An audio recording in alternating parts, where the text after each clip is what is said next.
Hi guys!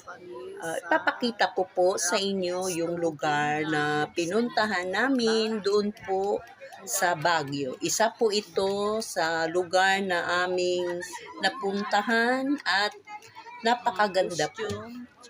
Dito mo po makikita ang Stone Kingdom ng Igorot Stone Kingdom.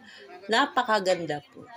So, ayan o, yung mga batong nakapile at na ginawang bahay. At saka napakaganda po guys. Ayan. So, ngayon lang po ako nakakita ng ganitong mga bahay na gawa sa bato. Para siyang kuweba na binutasan, tapos ginawang bahay. Tapos, ayan, paikot siya. So, aakyat ka po dyan. Maganda po.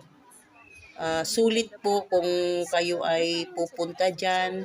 Sulit po ang pagpunta nyo, napakaganda po.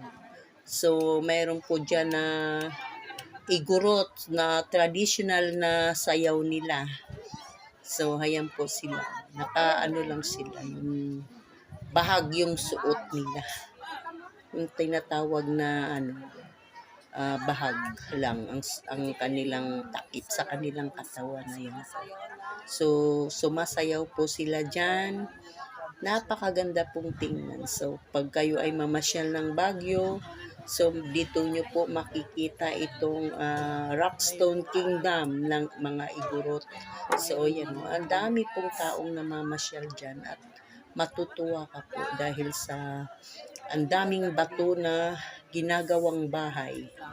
So, tuwang-tuwa po ako na nakarating kami dyan. So, sana kayo rin ay makapunta dyan para masubukan.